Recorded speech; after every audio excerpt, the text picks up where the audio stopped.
January 1945, outskirts of Metz, France. The sky was the color of old steel, low and heavy, pressing down on the frozen railway siding where the American MPs had herded the German women POWs like livestock waiting for slaughter. Snow drifted sideways in sharp needles, cutting through the thin wool of their coats, but the cold was nothing compared to the humiliation tearing through Liesel Weiss's chest. They ripped off her coat, pointed their rifles, and told her to strip or be shot. The words were shouted in English, but she understood them perfectly, too perfectly, because she had spent years reading railway manuals printed in both languages, never imagining that the vocabulary she once used to fix engines would one day be used to strip her bare in front of strangers. Around her, women sobbed, cursed, prayed, or simply stared with blank, hollow eyes. Liesel said nothing. Her breath came out in trembling clouds as she held her coat tight against her chest. A sergeant stomped toward her, boots crunching on ice, his voice booming that they had to check for lice and hidden contraband. She swallowed hard, tasting iron. She wanted to scream that she wasn't a spy, wasn't a saboteur, wasn't the woman they thought she was, but that didn't matter anymore. The truth had died the day they dragged her off the train in Munich and accused her of deliberately damaging a Wehrmacht supply engine. It had been her fingerprints on the broken piston, yes, but only because she had spent 12 hours trying to repair it while bombs shook the rail yard. Someone else had botched the engine beforehand, someone who vanished when the officers arrived, and she had become the perfect scapegoat. A mechanic, a woman, and worst of all, a woman who knew too much about machinery for the comfort of men in uniform. She was shoved forward into the line. The wind tore her coat from her hands. She bent to grab it, but the sergeant barked at her to stand straight. Liesel rose slowly, heart thrumming like a misfiring engine. Behind the sergeant stood a young American guard whose expression didn't match the cruelty around them. His jaw was tight, his gaze flicking from Liesel's shaking hands to the others who were already half undressed. His name, she would learn later, was Corporal Daniel Hayes. For now, he was just a man who stepped forward with a quiet urgency and told his superior that the temperature could kill the women before the inspection even began. The sergeant dismissed him with a snarl. Daniel didn't push further, but he didn't look away either. Their eyes met for a second, and in that second, something cracked, something she wasn't ready to name. The wind carried a gust of sharp snow. The women around her cried as the MPs forced them to remove their coats, boots, and dresses. Liesel's skin flamed as the cold slapped her bare legs. She clenched her teeth. She would not cry in front of them. She would not let them see she was breaking. One by one, they were inspected, their hair searched, their undergarments shaken out. The process was crude, humiliating, rushed. Liesel tried not to look at the other women, tried to imagine she was elsewhere, back in the roundhouse in Munich where the engines waited for her hands, where warmth and oil and metal comforted her. A place where she knew who she was. Now she was a number in a frozen field. When her turn came, Daniel stepped back, refusing to look directly at her. Not out of disgust, she could tell. Out of shame, or guilt, or something she could not decipher yet. But the sergeant looked, and the other guards whispered things that made her skin crawl far more than the cold. When they finally allowed her to pull her dress back on, her hands barely worked. Daniel stepped forward, just enough for his shadow to shield her from the wind. He didn't touch her. Didn't say a word. But somehow, it helped. A shout echoed across the yard. The sergeant ordered the line to move toward the barracks. The building was nothing more than a long wooden shack with broken windows covered in canvas.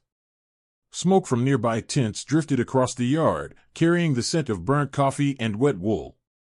Liesel trudged through the slush, boots heavy, toes numb. She clutched her coat around her shoulders. As she passed the row of American mechanics working on a small generator by the fence, she paused for just a heartbeat. They were arguing over a valve alignment problem. She knew exactly what was wrong. She also knew that if she so much as glanced too long, someone would notice. A German POW with knowledge of American machinery? That was how people got shot as spies. She kept walking. Inside the barracks, the women collapsed on wooden bunks stacked 3 high. Liesel found an empty cot near the wall, sat down, and pressed her hands together under her arms for warmth. She closed her eyes, trying to steady her breathing. Voices echoed around her, whispers about home, tears for missing children, arguments over space and blankets. Outside the canvas window, she recognized Daniel's voice speaking sharply to another MP. She caught fragments, cold, unnecessary, not animals. Liesel's stomach twisted. Why would an American defend them? Why would he care? She clenched her fists until her nails left marks in her palms. Caring didn't exist here. Compassion was a luxury no one could afford. She lay down, pulling her coat over herself. The barracks groaned in the wind. Snowflakes sifted through the cracked boards like white ash. She stared at the wooden ceiling and felt a pressure building behind her ribs, rage, grief, exhaustion. She had survived bombings, survived the SS interrogations, survived the cattle car transport. But today had broken something deeper than bone. She didn't know how to put it back. She didn't even know if she should. The door creaked open. Heavy boots stepped inside. Liesel didn't move. She listened. The boots approached her row. Stopped. A warm, low whisper slipped through the shadows. Are you hurt? She knew the voice. Daniel. Her heartbeat stumbled. She opened her eyes, turning her head just enough to see him standing there, hesitating, caught between duty and something else. Something forbidden. She swallowed. No, she whispered back in English so soft it was barely sound. His eyes widened, not because she was hurt. Because she understood him. Understood every word he had spoken all day. And in that instant, the stakes of her existence changed. Being a German woman POW was dangerous enough. But a German woman who understood English? That was a death sentence if the wrong person found out. Daniel's jaw tightened. He glanced toward the door, then back at her. His voice dropped even lower. We'll talk later. He stepped away before she could answer. The barracks door shut behind him. Liesel stared at the darkness and realized this war had just taken another turn, and she didn't know whether Daniel Hayes would become her salvation or her undoing. The morning horn blasted before dawn, ripping Liesel from a shallow, trembling sleep. The barracks was already shivering awake, women pulling thin coats around their shoulders, rubbing their arms, coughing from the cold that settled in their lungs overnight. Frost clung to the inside of the wooden walls like a thin layer of death. Outside, boots pounded against frozen earth as guards shouted roll call.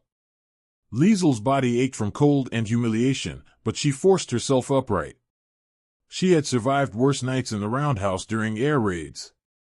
She could survive this. She had no choice. As she stepped out into the biting wind, she immediately understood that today would be worse than yesterday. The sun hadn't risen yet, and the world looked carved from ice. Snow swept in thin, merciless sheets over the camp. The women were pushed into formation. Some leaned on others for support, some stared blankly ahead, numb from the things they had seen, the things they had already lost. An American officer strode before them, Major Adler, the camp commander. His coat was pressed, immaculate, boots shining despite the mud. He looked at the line of German women like they were inconvenient debris scattered across his camp. Roll call, he barked. No talking unless spoken to. Anyone out of line will be disciplined. The sergeant with the cruel grin walked the line slowly, inspecting each woman with smug authority. When he stopped in front of Liesel, she stared straight ahead. She would not cower. Not again. But he leaned close anyway, his breath steaming the air between them. Look at this one, he said loudly, addressing no one and everyone at once. Thinks she's better than the rest. She remained still. She had learned to survive by silence. But another woman down the line shifted, muttering something under her breath, and the sergeant snapped toward her, dragging her from the line and shoving her into the snow until she cried out. The other guards laughed. Liesel flinched but made no movement. She caught a glance of Daniel standing a few meters away. His face was tight, jaw clenched, ice cold in a way that wasn't aimed at the prisoners, but at his own men. He said nothing, but his glare toward the sergeant said more than words. Adler continued the inspection, muttering insults and accusations, calling them scraps of a dying Reich, leftovers of a rotten country, useless prisoners. Liesel absorbed every word, let it pierce her like shrapnel, but kept her expression calm. That calmness, however, suddenly made her a target. "You," Adler said, pointing to her. "Step forward." Liesel obeyed, the icy ground crunching beneath her bare boots. "You look healthy," he said, circling her like a wolf sizing up prey. "Stronger than the others. What did you do before the war?" Liesel kept her gaze down. "I worked on trains, sir." It wasn't a lie. But it wasn't the truth he wanted. His eyebrows rose. "Trains? A woman?" The guards chuckled. She waited for the mockery to land, but it didn't. Instead, Adler's expression turned calculating. "We'll see what kind of worker you are," he said, stepping back. "You'll be assigned laundry, dish duty, and later, perhaps something else." His tone carried a hint of curiosity. Dangerous curiosity. She stepped back into line without speaking. When roll call ended, they were marched toward the workyards. As they passed the camp's generator hut, Liesel glanced only once, and saw the same 3 American mechanics who yesterday had been shouting at each other over its failure. Today they looked even more frustrated. Smoke sputtered from the machine in erratic bursts. One man smacked a wrench against the housing in irritation. "Piece of junk," he shouted. "If it fails again, we lose power to the radio." Liesel looked away quickly. She couldn't afford the risk. But the machine's coughing rhythm echoed in her mind. She knew that sound. She had repaired engines under artillery fire, recalibrated valves and bombed out sheds, rebuilt air compressors from scraps. She understood metal the way some people understood prayer. Yet here she was, treated like someone who couldn't even wash laundry properly. They reached the washing area, a long tent with steaming tubs of water fed by a wood-fired boiler. The heat inside fogged her vision and thawed her fingers, but only barely. Women worked in silence, scrubbing uniforms, wringing out fabric, moving in an exhausted haze. Liesel was assigned to a station near the back. She pushed her sleeves up and began. Her hands stung from cold water, but soon they found a rhythm. Hard work was familiar. Hard work was safe. Half an hour passed before a fight broke out. A younger POW, barely 20, snatched a piece of stale bread someone had tucked under a bucket to hide. The owner lunged at her. Within seconds, shouting erupted, hands clawing, water splashing everywhere. Liesel acted before thinking. She slammed the bucket onto the ground, the sharp crack cutting through the noise, and stepped between the 2 women. "Stop," she commanded in a low, firm voice. "You'll get us all punished." Her tone wasn't angry, it was steady, authoritative, the voice she once used on inexperienced train yard boys who thought brute force could fix machinery. The women froze. Eyes turned toward her. The younger girl burst into tears, dropping the bread. Liesel picked it up, tore it in half, and handed each portion out without judgment. Slowly, the tension dissolved. The other women looked at her with something between gratitude and surprise. Leadership wasn't expected from someone like her. But war reshaped people. And Liesel had long since learned how to stand in chaos and not lose herself. Outside the tent, Daniel had seen the commotion. He stepped inside quietly, eyes scanning the scene, then settling on Liesel. She felt the weight of his stare but didn't acknowledge it. He approached her after a moment. "You okay?" he asked under his breath. Liesel nodded. "Just keeping order." His gaze flicked to the women who now watched him with suspicion. He cleared his throat and lowered his voice further. "You did good." She didn't know how to respond. Compliments were foreign to this place. To this life. He slipped something small onto the table next to her, a folded wool blanket. "You look cold," he murmured, and then he walked out before anyone could notice the exchange. Liesel stared at the blanket with disbelief. No guard gave anything to a prisoner. Not unless he wanted something in return. But Daniel hadn't asked for anything. Not even a word. The rest of the day passed in grinding monotony, wringing laundry, hauling buckets, cleaning the mess area. But one moment nearly shattered her composure.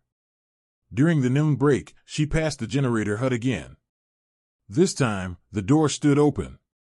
Inside, she saw the same faulty valve from yesterday.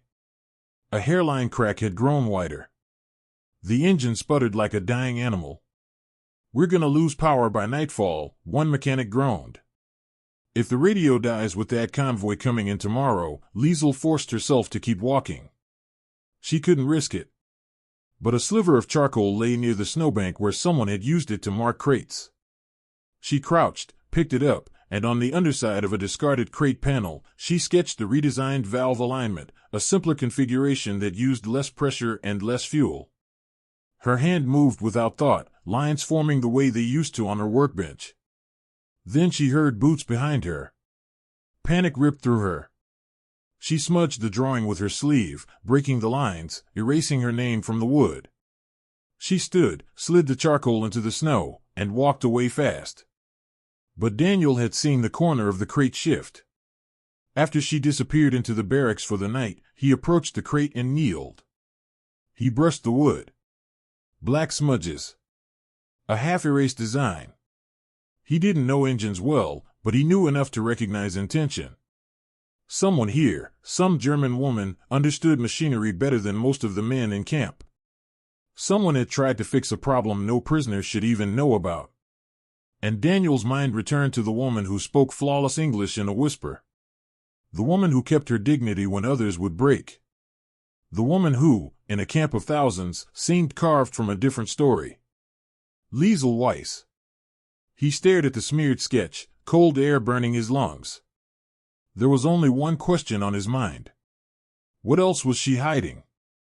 Night fell over the camp like a shroud pulled over a dying man's face. The January wind howled through broken boards, rattling the barracks until it seemed the whole structure might collapse. Liesel lay awake on her cot, staring at the ceiling where frost crystals formed along the beams. Every breath she exhaled rose in a thin mist that vanished before it reached the cold air above her. The generator had sputtered its last few coughs hours earlier, plunging the entire camp into a deeper, more dangerous darkness. By the time the first air raid siren wailed in the distance, warning of artillery somewhere along the front, the radio hut was already powerless. Voices outside barked orders. Lanterns flickered. Boots thudded past the barracks. Women stirred uneasily. Some began to cry into their blankets, muffling themselves out of habit learned the hard way. Liesel closed her eyes, listening. The absence of the generator made it easier to hear the camp's heartbeat, strained, fearful, and broken. Then came words in English, sharper, urgent, cutting through the dark like a blade. Convoys inbound. We can't warn them, the radio's dead.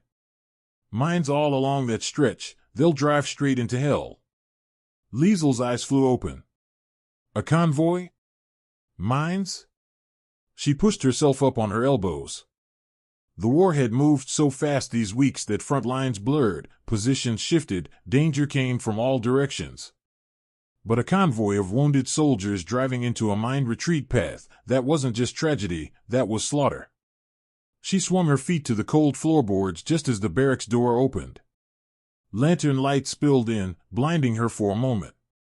Daniel stepped inside, breath clouding in the air, face pale beneath his helmet. He scanned the room, and when his gaze found her, it locked on like a lifeline. He walked straight toward her cot. "We need to talk," he whispered urgently. She pulled her coat tighter around her shoulders. "What's happening?" His eyes flicked toward the door to ensure no one listened. "A convoy of injured men is heading this way. They're using the old supply road. That road's been mined by retreating forces. They won't make it." Fear jolted through her. "You need to warn them." He exhaled, frustrated. "The radio's dead." "Then fix the generator." "We tried." "You saw them," he said.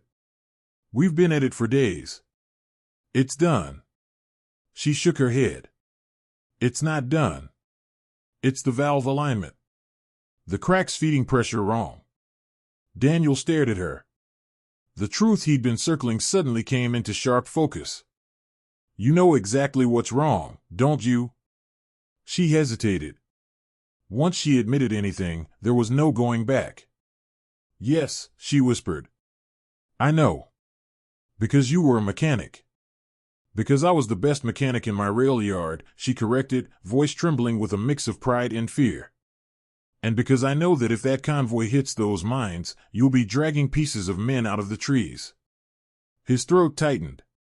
He shifted closer, lowering his voice until it was almost breath. If you touch that generator, the officers will call you a spy. They'll say you sabotaged it in the first place. I didn't, she said sharply. I know, he answered just as sharply. The certainty in his tone stunned her. She blinked at him, warmth blooming somewhere deep beneath the layers of fear. But the moment was brief. Outside, another explosion boomed, distant but heavy enough to make the barracks shake. The convoy was closer to walking into catastrophe every minute. Daniel rubbed a hand over his jaw. If you do this, I can't protect you from everything. Maybe not anything. If I don't do this, she said quietly, men will die who don't have to die. And I won't let that happen. Not again. Again, he breathed. She looked away. Munich. I tried to fix an engine that others sabotaged. They blamed me. I watched the supply train derail because another mechanic had fled. If I had been braver, if I had interfered sooner, those men might still be alive. Silence pressed between them. Daniel didn't need the whole story. He saw enough in her eyes to understand the ghosts that lived there. He stood straight. Come with me. Where? She asked. To the generator. Before the officers get there. She hesitated only a heartbeat before rising. As they slipped into the night, she pulled her coat around her and followed him across the frozen yard. Snow stung her face like shards of glass. Lanterns swung in frantic arcs as guards ran between buildings, shouting to secure the perimeter. The camp was chaos. Perfect for disappearing. Or being caught forever. Daniel guided her behind a stack of supply crates. Wait here, he whispered, peering around the corner. A pair of mechanics left the generator hut, cursing loudly and kicking at the snow. It's dead, one of them said. Just let it die. We'll sort it in the morning. Morning will be too late, Daniel muttered. When the men finally stopped away, he motioned for her. Hard hammering, Liesel darted across the snow and slipped into the hut. Inside, the cold bit just as hard, but at least the wind didn't tear through her. The generator sat like a wounded beast in the corner, smoke curling from its cracked valve housing. Tools were scattered everywhere, evidence of desperate, failed attempts. She knelt beside it, hands trembling. Not from cold this time, from memory. From fear. From responsibility. Daniel hovered at the door, keeping watch. Tell me what you need, he said. Time, she whispered. Just time. She picked up a wrench. Her hands found familiar positions as if they remembered the hundreds of engines she had repaired before the war stole her tools, her station, her future. The valve was worse than she'd realized. A thin crack extended along its length, and the pressure line was misaligned entirely. They ignored the hairline fracture, she murmured. Idiots. Can you fix it? I can keep it alive long enough to send a warning. She bit her lip. But I need scrap metal, a rod or plate. Daniel scanned the hut, then crouched beside her and broke off a strip of metal from a crate hinge. Will this work? It'll have to. She slipped the piece into the alignment slot, tightening bolts until her knuckles split from the cold. Every few seconds she heard voices outside, officers yelling, mechanics arguing, patrols running by. At any moment they could burst in and see her hunched over American equipment. And that would be the end of her. She worked faster. Sweat mixed with frost on her brow as she guided the valve back into place. Try it, she said. Daniel hit the ignition. The generator sputtered once. Twice. Then roared to life. Lanterns outside flickered. The radio inside the hut crackled. A voice burst through the static, convoy reporting, approaching sector road, visibility low. Liesel's stomach dropped. Daniel. They're minutes from the mines. He grabbed the transmitter. This is Camp Metz, emergency code. Redirect immediately. The road ahead is mined. Repeat, mined. Static swallowed his words. The generator coughed. Liesel slammed her hand against the housing. Hold together, she whispered. Just a little longer, please. The radio cleared again. Convoy, rerouting, turning back. Daniel exhaled shakily. They heard. They heard you. But before relief could settle, a harsh voice shouted from outside, Who's in that hut? Liesel froze. Daniel grabbed her wrist. Hide behind the engine, he whispered. Go. She ducked behind the generator as the door burst open. Officers stormed in. Daniel stepped forward, blocking their view. Generator sputtered back to life, sir, he said calmly. Must have been the cold. Caught it just in time. The officer narrowed his eyes. Why was the door closed? Wind kept blowing the lantern out. A tense silence followed. Liesel held her breath, clutching the cold floor. If anyone leaned 2 steps forward, they would see her. The officer finally grunted. Fine. Keep monitoring. We'll need the radio for updates. When they left, Daniel shut the door quietly and sagged against it, breath shaking. Liesel rose slowly, heart pounding against her ribs. He stared at her with something fierce and unspoken. Admiration. Terror. Relief. You saved them, he said softly. You saved hundreds of men who don't even know your name. She swallowed hard. I may have just killed myself in the process. Outside, another voice shouted. Boots approached. Someone was coming back. Someone who had seen movement through the cracks. Daniel's expression darkened. Someone else knows. The door handle rattled. And Liesel understood, the danger had only just begun. The door rattled once, twice, then stopped. Whoever stood outside had paused, listening. Daniel moved instinctively, placing himself between Liesel and the entrance, one hand already going to the sidearm he wasn't supposed to draw unless ordered. Liesel's breath stayed trapped in her chest. She could hear the crunch of boots in the snow, slow and deliberate, as if the person outside was memorizing every sound inside the hut. Then, just as suddenly, the steps retreated. A few seconds passed. Daniel didn't move. Then a minute. Still nothing. Finally, he exhaled, shoulders lowering. They'll be back, Liesel whispered. Whoever it was, they'll come back. I know, he answered. The way he said it made the room feel smaller. Tighter. More dangerous. The generator hummed behind her, its metal casing vibrating with life, life she had given it, life she wasn't sure she could save again if it failed a second time. Daniel closed the door softly and pulled the lantern down to its faintest glow. Come on, he said. We need to get you out of here before the next patrol. She hesitated. Where? Someplace they won't think to look. At least not yet. She followed him out into the night, staying low behind the line of crates as wind whipped snow across their faces. Chaos reigned across the camp, men shouting orders, supply lines being repositioned, medics rushing to prepare beds for any wounded who might still arrive. The entire camp buzzed with frantic energy, unaware that the disaster had been narrowly avoided by a woman they would shoot without hesitation if they knew the truth. Daniel guided her along the dark side of the barracks, past the mess tent, and toward a small shed by the far fence. It was barely more than a shack, half wood, half tin, used to store spare equipment when the weather wasn't too brutal. In here, he whispered. They slipped inside. It was pitch black, save for a sliver of moonlight cutting through a crack in the boards. The air smelled of rust, damp rope, and snow. He shut the door behind them, then turned. The closeness between them was immediate, pressing. Liesel pressed her back to the wall, heart still pounding. "Daniel," she whispered, her voice unsteady, "if they find us, they won't."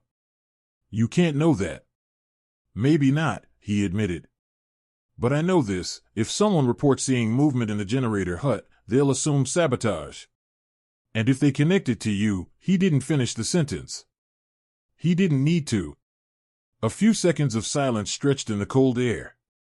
She could hear his breathing, controlled, steady, the breathing of a man trying to calculate every move like a soldier and every risk like a human being. "You could still turn me in," she said softly.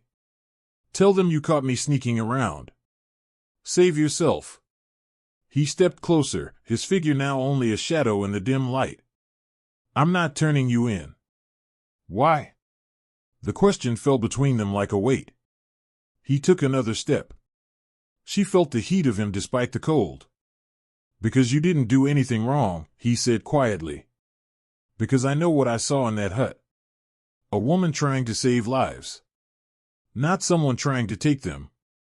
She looked away. "Not all Americans think that way. I'm not all Americans." Something in his voice made her look back. The lantern glow caught his eyes just enough to reveal the storm inside them, fear, resolve, something deeper he wasn't ready to name. "Daniel," she whispered, "if they catch us together." "Liesel," he interrupted softly, "I'll take the consequences. I'm not letting them hurt you." The air tightened around them. She felt an ache rise in her chest, fear, gratitude, and something far more dangerous. Before she could speak, a shout echoed across the yard outside. "Search the generator hut again. And check the west fence." Daniel's jaw clenched. "They're narrowing the area," he murmured. "We need to move." He opened the shed door just a crack. Footsteps swept by, 3 soldiers, flashlights cutting through the dark as they searched the yard. Liesel held her breath until the voices faded. Daniel motioned for her to follow, and they slipped out the far side of the shed, moving quickly between shadows, hugging the fence line as they made their way toward the radio hut. "Are you out of your mind?" she whispered. "Going back there is suicide." "We're not going inside," he whispered. "I just need you close in case something goes wrong. The convoy will send another transmission. We need to be sure the generator holds until they confirm full reroute." They reached the corner of the radio building. Daniel crouched low, listening to the hum of the generator. It was steady, but not stable. Liesel's mechanic instincts felt it immediately. The sound vibrated wrong. It was dying. She touched his arm lightly, too lightly for propriety, but not lightly for survival. "Daniel," she breathed, "it's overloading. The metal I used, it's heating too fast." He turned sharply. "What do we do?" "I need to release the pressure valve." "You can't," he said. "If you step out now, they'll see you." "If I don't," she whispered urgently, "that generator will explode, and the camp will lose radio for good.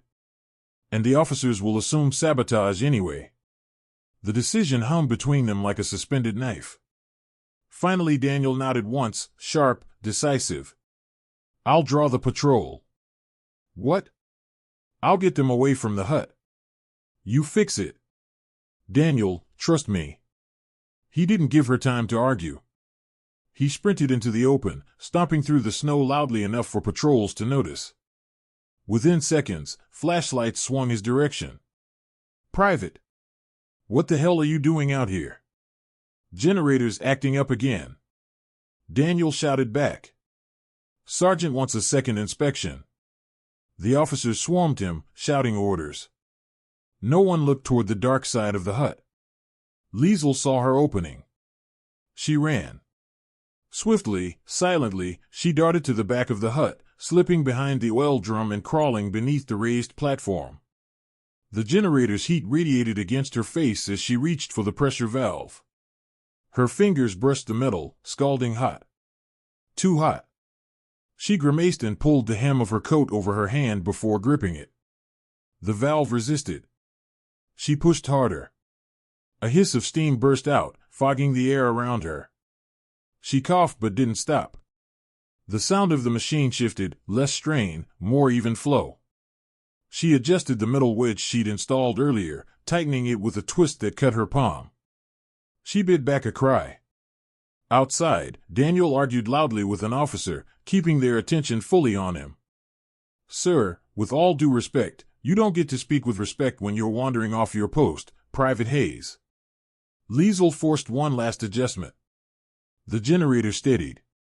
She backed out from under the platform, heart hammering. Her sleeve was torn, her hand bleeding, but she had done it. She slipped into the shadows again just as Daniel was sent away with a reprimand. He walked toward the barracks with feigned frustration, but his eyes scanned the darkness until they found her shape behind the crates. When he reached her, he didn't speak. He only touched her wrist briefly, just enough to feel her pulse racing. "You're safe," he breathed. "For now," she whispered. "And the convoy?" Inside the hut, the radio crackled. "Convoy to Camp Metz. Full reroute completed. No casualties." Liesel closed her eyes. Daniel exhaled shakily. But their moment of relief shattered instantly when another voice came through, cold, sharp, precise. "Intelligence Officer Branson reporting. We have evidence of unauthorized presence in the generator hut. Conducting full investigation at dawn." Liesel's eyes flew open. Daniel's face drained of color. "They're going to search every inch," he whispered. "They'll find traces. Tools moved. Metal displaced.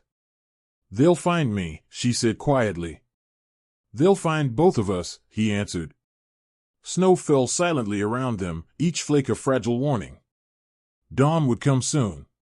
And dawn would bring consequences neither of them could outrun. The storm did not calm by morning. It grew sharper, as if the sky itself wanted to expose every secret buried beneath the snow. Dawn crept over the camp in a pale, sickly light, illuminating the breath of every guard on duty and every prisoner lined up for inspection. Liesel stood among the women, coat wrapped tight around her thin frame, her injured hand hidden inside her sleeve. The wound throbbed, but the cold kept the pain numb. What it couldn't numb was the rising dread. Daniel stood across the yard with the other MPs, helmet low, eyes scanning the rows. He didn't look at her. Couldn't. If he did, someone might notice. And today, the slightest glance could destroy them both. Shouts erupted near the generator hut. Intelligence Officer Branson, a man with a face carved by suspicion and a spine stiffened by wartime paranoia, marched toward the center of camp with a folder tucked under his arm. His sharp eyes moved like a blade over every soldier present. It was clear he already knew something was wrong, he just didn't yet know who to blame. "Bring forward the sketches we found," he ordered. Liesel's stomach twisted. 2 soldiers carried a crate panel with faint charcoal smudges, the erased valve design she had drawn. The one she had destroyed in panic. She felt the air around her crackle with danger. Major Adler stepped beside Branson, his expression unreadable. "This was found near the generator hut last night," Branson announced loudly. "Someone in this camp attempted unauthorized interference." The soldiers murmured. The POW women stiffened. Branson's gaze swept the crowd again. This drawing was done by someone with advanced mechanical knowledge. Someone who understands valve systems beyond basic training. Liesel's heartbeat hammered so violently she wondered if others could hear it. Branson continued, "We suspect a German prisoner is attempting to manipulate our equipment. A saboteur." The word rang through the cold air like a death sentence. Daniel clenched his jaw, fists tight at his sides. But he said nothing. He couldn't, not without exposing himself. Liesel could only watch as Branson's suspicion drifted toward the women's line, evaluating them one by one like livestock being inspected for slaughter. He pointed to a prisoner at random. "You. Step forward." The woman trembled as she obeyed. "Do you know how engines work?" She shook her head rapidly, clutching her shawl to her chest. Branson grabbed her chin, turning her face toward him. "Look at me." Her eyes flooded with tears. I don't know anything, sir. He released her, shoving her back into line. Another woman was chosen. Then another. Branson grilled them with questions about tools, railway jobs, repair duties. One tried to speak, another fainted. But none could answer anything technical. Liesel felt the walls closing in. If he reached her, she had no chance. She knew too much. And she had never been good at pretending ignorance about machines. Her mind simply didn't work that way. Then Branson's gaze landed on her. You. Blonde. Step out. Daniel stiffened. Liesel stepped forward, throat tight, the cold stinging her eyes. Branson steadied her like she was a page of code he intended to break. Your hands, he said. Show them. Panic surged through her. Her left hand was injured, the cut still red beneath her sleeve. If he saw it. Daniel stepped forward abruptly. Sir. The prisoner is assigned laundry duty. Many have cuts from wash buckets and metal pails. Branson turned to him sharply.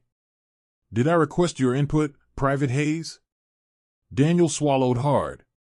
No, sir. Branson returned his attention to Liesel. What was your occupation before capture?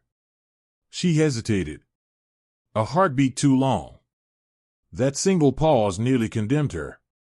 Adler stepped in then, unexpectedly. Sir, our records for this one say rail yard worker. Nothing more. Branson's eyes narrowed. Rail yard. Doing what? Liesel forced her voice steady. Cleaning cars. Carrying coal. Minor tasks. Branson steadied her face, as if searching for a crack. But before he could continue, a guard rushed toward Adler and whispered urgently in his ear. Whatever he said made Adler's expression shift. Branson, Adler said, I need you in the command tent. Now. Branson looked irritated, but he followed. The interrogation broke apart like smoke in the wind. The moment Branson disappeared, Liesel stepped back into line, heart racing so violently she thought she might collapse. The women around her released shaky breaths. Daniel finally looked at her. Just a flicker. A silent question, are you all right? Liesel lowered her gaze, answering without words, for now.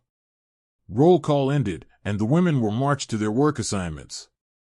Liesel returned to the laundry tent with trembling hands, forcing herself to move through the motions. Scrub, rinse, wring.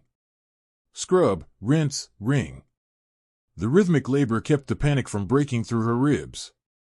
But around noon, she was summoned. A guard approached, calling her name. Prisoner Weiss. Commander wants you. The world froze. Daniel, guarding the entrance, flinched. Their eyes met for a brief, devastating second. He shook his head, barely perceptible, but unmistakable. Danger. The guard yanked her arm. Move. Her feet felt like they were walking into an abyss. The commander's office was warmer than the rest of camp, a small coal stove burning in the corner. Maps lined the walls, front lines, convoy routes, supply roads. Adler sat behind his desk, fingers steepled, studying her with a measured calm. Sit, he said. She obeyed. He picked up the crate panel with the smudged drawing. Recognize this? Her pulse throbbed in her ears. No, sir. He leaned back. It's remarkable work. Even partially erased, it shows technical skill far beyond what most mechanics have. He paused. And certainly beyond what a rail yard cleaner would learn. Liesel's breath hitched. Adler tapped the wood lightly. You were more than that, weren't you? Silence. Speak, he commanded. She swallowed. I worked with trains, sir. I learned things. It was wartime. Everyone helped. He studied her a long moment, then sighed. Let's not pretend. You understand engines. You could fix ours. You may have even done so last night. Her heart slammed. She gripped her coat tighter. Then Adler made his move, quiet, calculated, deadly. I can protect you. Liesel froze. He leaned forward. Under one condition. Her stomach twisted. Adler opened another folder, this one containing camp records, prisoner transfers, intelligence notes. Her name was highlighted. So was Daniel's. You will work for me, Adler said. You will design mechanical diagrams, repair what we need repaired, and answer only to my command. His voice softened, almost seductively. Do that, and I can offer you warmer quarters, extra rations, and guaranteed protection from Branson's investigation. She sensed the trap tightening. Then Adler added the final blade. But you will end all contact with Private Hayes. Effective immediately. Liesel's breath caught painfully. Adler's eyes glinted. You think I don't see the way he looks at you? The way he interferes in what does not concern him. He closed the folder. If you refuse, I will not protect him either. Her blood ran cold. Adler stood and walked around the desk, his presence heavy as he stopped behind her. You have intelligence, skill, value. But value needs a master. Choose wisely. A tremor rippled through her chest. She stared at the floor, fighting the storm rising in her ribcage. She thought of Daniel standing alone against officers for her, risking rank, punishment, even death. He had asked for nothing. Not warmth. Not reward. Not even acknowledgement. He had simply stood between her and the world.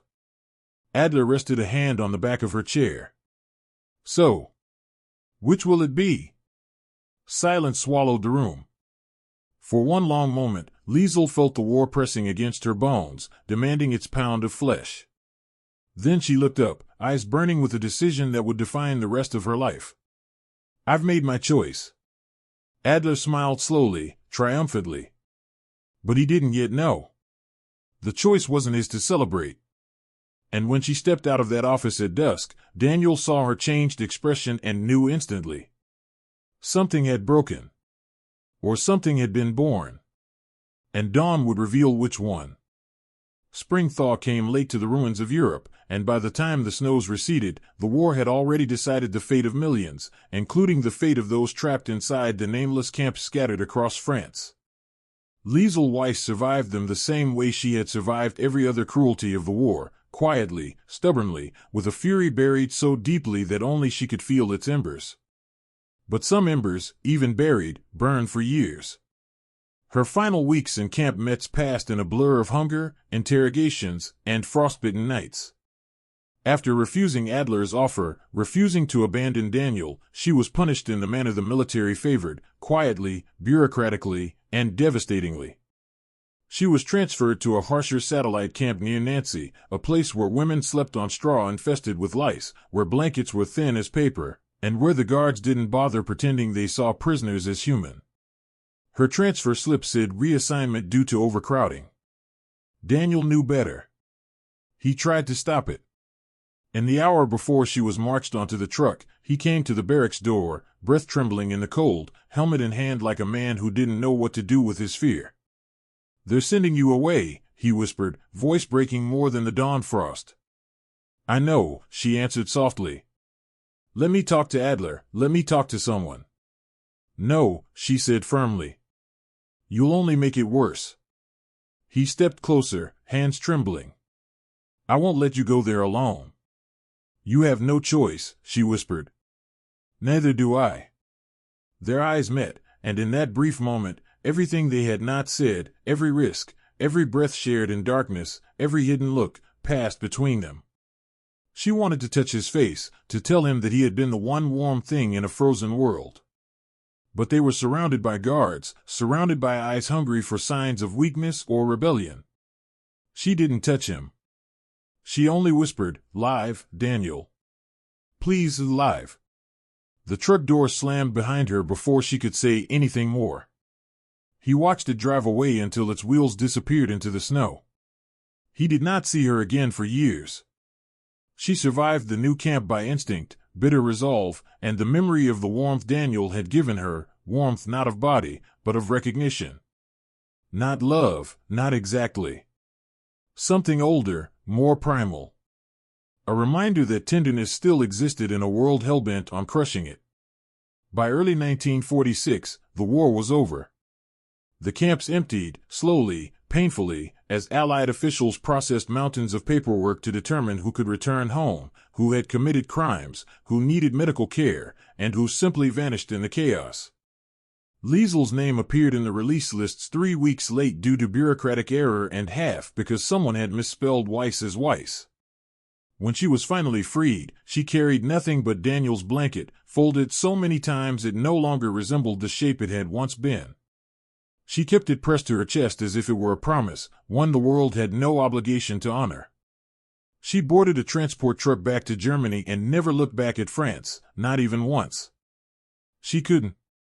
She knew that if she did, the weight of everything she had lost would break her. Munich, 1952. Bombed-out shells of buildings had become part of the city's permanent architecture. New construction rose beside ruins like bones being patched with metal. Liesel walked through the roundhouse where she had once worked, now partially rebuilt and filled with engines of a new era. She wore oil-stained coveralls, hair tied back, grease under her nails. She had reclaimed her identity piece by piece, bolt by bolt, engine by engine. The men respected her now, not because of kindness, but because Germany after the war could not afford to sneer at a brilliant mechanic. They needed hands. They needed minds. They needed anyone who could rebuild what had been burned. Still, every night when she locked up her tools and stepped out onto the railway platform, she stared at the departing trains and wondered if one of them carried a ghost, hers or someone else's. She never expected an answer. And certainly not the one she received. One late afternoon in autumn, she knelt beside a locomotive wheel, adjusting the brake tension, when a familiar shadow fell across the ground next to her. At first she ignored it. Supervisors, foremen, and curious apprentices stopped by often. Only when the shadow didn't move did she glance up. Her hand slipped from the wrench. Daniel Hayes stood there. Older. Leaner. A faint scar on his jaw. Wearing a civilian jacket instead of a uniform. Holding something small in his gloved hands, something protected, precious, wrapped in cloth. For a moment, the world went silent. He didn't smile. She didn't speak. They only stared, as if convincing themselves the other wasn't a hallucination crafted by a tired mind. Finally, he swallowed. "I've been looking for you for 6 years." Her throat tightened painfully. 6 years? I found lists. Records. Rumors. Wrong names. Missing names. He took a shaky breath. "I thought you were dead more times than I can count." She slowly stood, wiping her hands on her coveralls. "Why?" Her voice cracked. "Why look for me at all?" "Because," he said softly, "you didn't sabotage anything. You saved lives. Mine included. And people like that," he looked down, clenching the cloth bundle in his hands. "People like that aren't supposed to disappear." She didn't know what to say. Words had always been tools for survival, not for truth. But he had come across an ocean for her. He had crossed years of silence. He had crossed whatever distance war had carved between their worlds. "What is that?" she whispered, nodding toward the cloth bundle. He exhaled shakily and unfolded it. Inside lay the burned edge of the crate drawing, the charcoal smear she had desperately tried to erase the night she fixed the generator. He had kept it. Protected it. Carried it across continents. "I saved it," he said, voice trembling. "Because it was the first sign that you were more than they believed." His gaze rose to meet hers. "And because it was the last thing of yours I had." Her vision blurred as tears filled her eyes, tears she had denied herself for years. She reached out, touching the corner of the charred wood with a shaking finger. The fragile black dust smeared slightly under her touch, as if time itself bowed to the moment. Slowly, she lifted her gaze to him again. He stepped closer, not touching, not assuming, but close enough that the warmth she had carried through the darkest winters finally had a source again. "I don't know what happens next," he said quietly. "I don't know who you became after the war. I only know," his voice faltered, "I only know I'm not leaving without hearing you say something. Anything." She took a breath that felt like opening a sealed corridor inside her chest. "Daniel," she whispered, "I survived because I believed that someone out there hadn't forgotten me." His face broke, not with a smile, but with something deeper. Relief. Grief. Hope. He held out the charred drawing. She placed her hand over his. And the years between them finally exhaled. In the silence of the ruined train yard, where engines still groaned like old wounds, their war ended, not with victory, not with triumph, but with the simple, quiet miracle of two people finding each other after the world tried to erase them. And as the evening trains rolled out of Munich, Liesel Weiss realized something aching and beautiful. Some things survive fire. Some things survive war. And some things, no matter how deeply buried, find their way home.